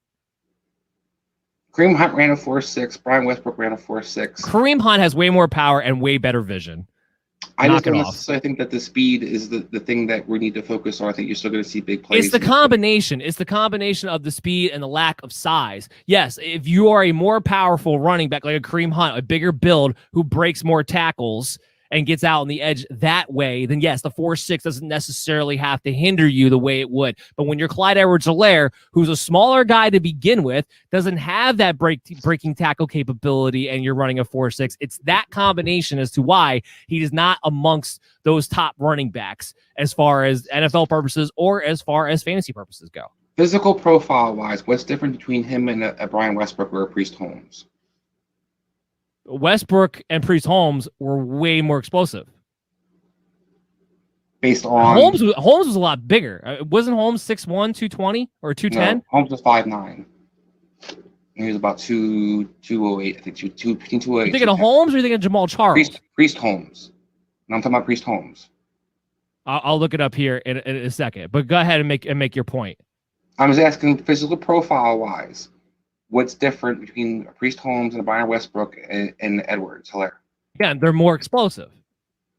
Based on 40s, based on based on elusivity, in their elusivity rating is also much higher. Yes, it is. See, I think he was highly productive and explosive in college, and I don't see necessarily why he's getting pigeonholed as a guy that's kind of more of a slasher or not very effective and not a big play type of guy. I think he can definitely be a big play type of running back. He's never been. He wasn't a big play guy in LSU. He's never been a big play guy. So I don't know where you're getting that argument from. Priest Holmes 5'9", 213, a little bit thicker than a Clyde Edwards-Helaire. I was trying to find his scouting combine numbers. It's not coming up here at the moment. Give me one. So when we're looking at that, give me 1 second. I'll look up Brian Westbrook. Go ahead and keep making your point. I just think that this comes down to the fact that you're a Swift fan over Helaire, and that because Swift's more of a physical gifted player, you think that's where they made a mistake. I just think that Edwards-Helaire is getting kind of a bum rap in the sense. I think he can be very effective and just as productive. No, I think I'm being very, very objective and reasonable with where he is. And Brian Westbrook ran a 4.5, by the way. So much more explosive than a Clyde Edwards-Helaire here. Look, like I said, he does a little bit of everything. And he is a decent, solid back. I'm not trying to make the argument that he's crap. But his athletic profile limits him, and he's only as high as he is because of the offense that he's in. And had DeAndre Swift been on this offense, we'd be talking about DeAndre Swift as a top 5 pick right now in fantasy football. I guarantee you that. Especially after the year he had and the year he's about to have now. Moving on, because we still got to talk about the Kansas City Chiefs a little bit more. Let's talk about the second wide receiver situation out of the Chiefs. A lot of people volleying it for it to be Mecole Hartman. It's not going to, to me, it's not going to be. I think it's going to be Demarcus Robinson. Now, ultimately, whether it's Demarcus Robinson or Mecole Hartman, you're drafting these guys late as sleepers or you're taking shots on. So it's not going to cost you anything no matter which direction you decide to go. But the idea that's going to be Mecole Hartman is laughable to me. Last 2 years, when the opportunity has been on the table for Mecole, especially last year where he wasn't a rookie anymore, so that should have been the time he takes advantage of it, Demarcus Robinson plays a 65-45 split over Mecole Hartman. They trust Demarcus Robinson more as a blocker. They trust him more as an overall wide receiver. Mecole Hartman comes in, he hits a few home runs, but he's not the guy consistently that they want out there on the field. And they've proven that over the last 2 seasons. To me, it's going to be Demarcus Robinson, who I want to take a shot on. His ADP is wide receiver 21. I have him projected at wide receiver 46. So I have him as a wide receiver 4 heading into this year. I actually have Mecole Hartman projected at about his ADP. His ADP is wide receiver 55. I have him projected at wide receiver 54. I think both of these guys ultimately are boomer bust, hit or misses, DFS type of plays. But I'm willing to take more of a shot on Demarcus Robinson, who you can get, with the last round of your pick essentially in your drafts right now, who's going to be on the field more times. That's going to be the guy who I'd rather place my bet on as a second wide receiver for the Kansas City Chiefs. Yeah, I'm not in love with any second receiver in the Kansas City Chiefs just because last year, I don't see what changes from last year. Sammy Watkins was on the team. Sammy Watkins wasn't heavily involved in the offense. And he had been in and out of the line based on his injury problems. I think this team basically is what it is. And when it comes to the receiving core, you might see somebody like a Byron Pringle be more involved. But I don't think this Hardman making this jump has been predicted almost every year. We talk about Ronald Jones, the kind of hype he gets going each season. Hardman seems to get that hype each season too, and it just continues to flounder and not really do anything productive. He'll have a big game here or there, a big long catch here or there. Overall, this guy's more of an athlete than a receiver. And then while you have a Patrick Mahomes throwing the ball to you, who's got a chance for a big play, we've seen that that's not good enough because that's where Robinson's playing. That's why Pringle became more involved in the offense as the season progressed. They even saw them bring in Gray as an extra tight end so they have somebody to kind of take off some of the pressure from Kelsey being always that other guy. I think that overall, you just don't really have a clear number 2 receiver on this team, and that's something I think that hasn't really changed just because Sammy Watkins isn't there anymore. It doesn't mean all of a sudden someone else is going to step up and be the guy. I think you're just going to see a rotation of different guys kind of be utilized from week to week, and that guy will kind of be the afterthought in the offense a lot of the times. I agree with that notion, which is why I have Tyreek Hill number 1 and why Travis Kelce, I think, can actually put up, even though his record-breaking year, similar production to what he had a season ago. Talk about Travis Kelce. Last year, finished tight end 1. His ADP is tight end 1. I have him ranked at tight end 1. He is the tight end 1. There's no and if or buts about it. So this is the only interesting conversation we can have about Travis Kelce. Chris, are you comfortable with the idea of drafting a tight end in the first round? Typically, I'm not. But ever since Travis Kelce became Patrick Mahomes' roommate, it seems like they just have this chemistry that's unbelievable, and that Travis Kelce is going to get targeted come hell or high water, and he's going to get his. So we always kind of had some concerns with Kelce kind of being consistent here and there. We'd have big games, but he wasn't always heavily involved. He's just getting peppered with targets. I don't think that's going to change. So I am comfortable. If you want to take a receiver, I'm not big on taking receivers in the first round overall. But if you're going to take one, and you talk about this in, I think yesterday's show about a tight end, taking a guy who would you take in the poll question in the first round, you talk about taking a Travis Kelce as a first rounder, because if you're in a tight end important league, having that better tight end than everybody else has can be more valuable. So I'm not opposed to taking Travis Kelce as your number 1 in the first round. Yeah, when I think about it in my heart, I feel very weird about taking a tight end in the first round because you're not getting that top running back, that top receiver, the things you've been trained to take early and often. But, and I'll also say this, in the first round, I'm still mostly targeting running back before anything else and probably would over Travis Kelce anyway, even if I'm in the later first round territory, just because there's such a big drop off when you get to a certain point at running back, especially this season. But when you look at Travis Kelce from the standpoint, you're getting wide receiver 1 and top 5 wide receiver 1 level production, combined with the advantage at the position that he gives you over everybody who doesn't have Darren Waller or a healthy George Kittle. That's where logically he is definitely worth a first round pick. And the other thing too is that if you're worried about his age, I'm not. First of all, tight ends don't drop off cliffs, normally speaking, anyway, unless you're Zach Ertz, apparently. And Travis Kelce has been as consistent as they come. So that's and also durable as they come. Go ahead. I'm going to add one more factor. It's much harder to game plan for a team to take away a tight end. While they can game plan take a number 1 receiver away, they can play different coverages. It's really hard to take away the tight end from getting open and being able to be involved. So that to me also allows him to be more consistent in a lot of ways than even the top receivers can be, because you can double team receiver, you can play different kinds of defenses where you try to take away a specific guy. You can't really play defense where you can take away Travis Kelce. And I'll just reiterate the fact that they did not add a legitimate second receiver, in my opinion, just speaks to, I think this offense is just going, this passing attack is going to be built around Tyreek Hill and Travis Kelce once again on a consistent basis. All right, guys, guess what time it is? The mail's here. It's mailbag time. Now, remember, you can always hit us up at BellyUpMDFF Show on social media. Get on the mailbag segment, or if you have any question, we will help you guys out because we are here for you to help you win. So just think of us as a 24/7 hotline to hit up at BellyUpMDFF Show. Jeff, first question up. Would you draft Mike Davis or Travis Etienne in a redraft half-point PPR league? So which one... I'm guessing he's asking which one would you prefer to draft, Mike Davis or Travis Etienne this year? I mean, to me in a PPR league, I'd probably have Travis Etienne because I think that he's going to have a more clearer role in the passing game, where Mike Davis is still going to be kind of undefined what he'll be utilized in the passing game.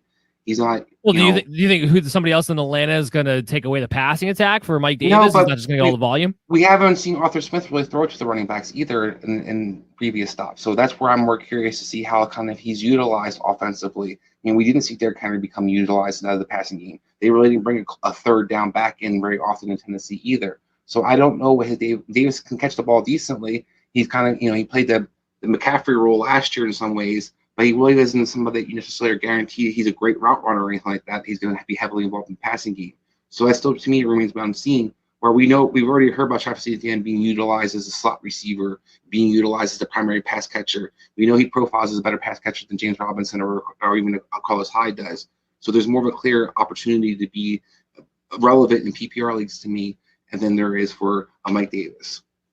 I'm with you. For me, it's definitely Travis Etienne for me.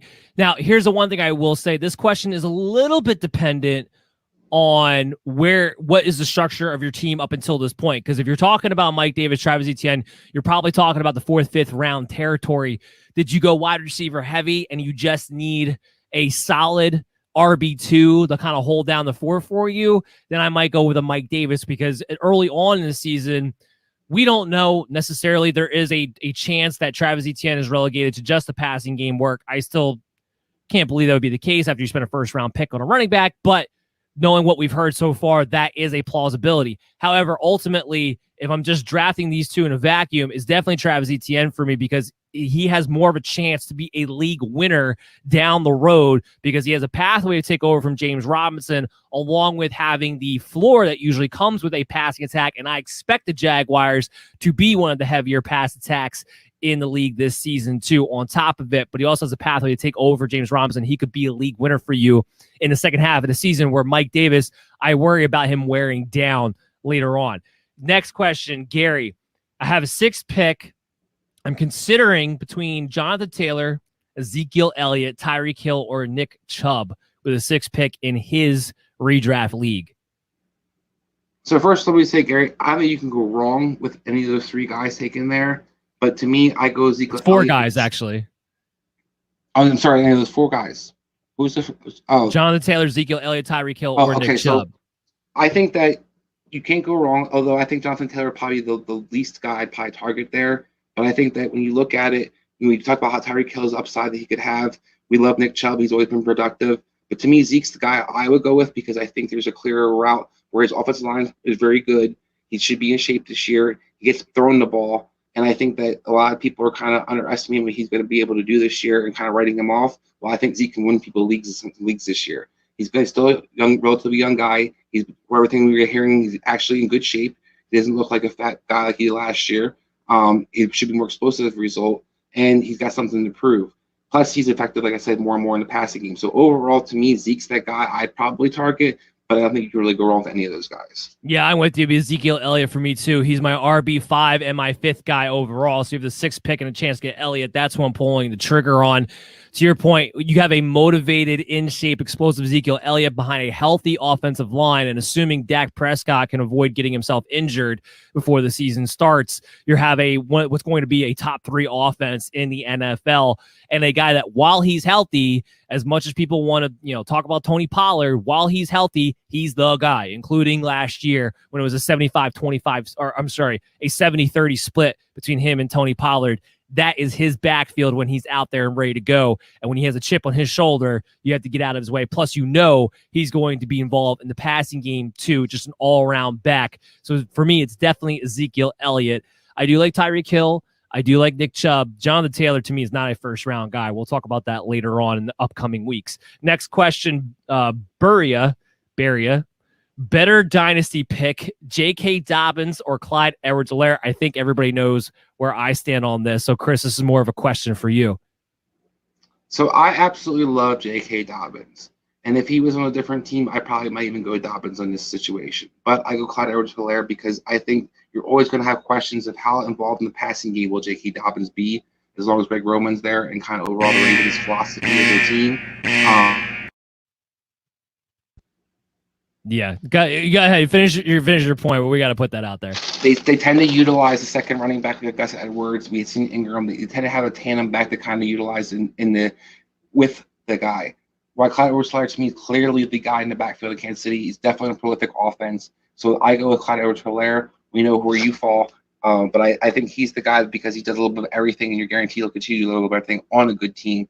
While J.K. Dobbins, you still have questions whether he'll ever really be involved in the passing game. I don't need him to be in that offense. He was as consistent as they come. The second Mark Ingram was taken out of the question last year, even with sharing the workload with Gus Edwards, because he's that much better than Clyde Edwards-Helaire in that offense. It's not even a question for me. I have J.K. Dobbins ranked ahead of Clyde Edwards-Helaire this season and moving forward, because you know what? If they do open up the passing attack, it can only get a little bit better than what it was last year for J.K. Dobbins in the receiving game. But you're talking about a guy who has a true top elite talent running the football on a great offense with Lamar Jackson. Yeah, give me J.K. Dobbins every single day of the week over Clyde Edwards-Helaire. Last question, Craig. He asked, who would you pick first in a redraft league? CeeDee Lamb, Justin Jefferson, or Calvin Ridley? So I had a little bit of struggle with this question because I love all three of these receivers. I see all of them have opportunity with a lot of upside. But I went with Calvin Ridley because I think he's the safest guy. I think that Lamb, we're kind of expecting him to make the jump, but you still have Amari Cooper. You still have other weapons in the offense that kind of can steal some of his touches in some senses. I love Jefferson. I don't know the volume of Vikings week in, week out what's going to be. You see Jefferson had some really big games last year. You also have some duds games last year. Where Calvin Ridley is pretty much going to be the receiver other than Pitts for that team. So long as they still have Matt Ryan as their quarterback, they're going to continue to feature Calvin Ridley. So I look at Calvin Ridley as probably the safest guy of those three. Yeah, I have Calvin Ridley ranked ahead of the other two at wide receiver 5 overall. His pace last year without Julio Jones would have had him be the wide receiver 1 overall for fantasy last year. So I'm with you on that. The target share, his ability, the fact that he'll be that number 1 guy, no matter what you think of Kyle Pitts, that offense is going to flow through Calvin Ridley first. It's that extra volume over a Justin Jefferson, let's say, why I would have him be the number 1 pick that I would take out of those 3 receivers myself. That's going to do it for today's show, guys.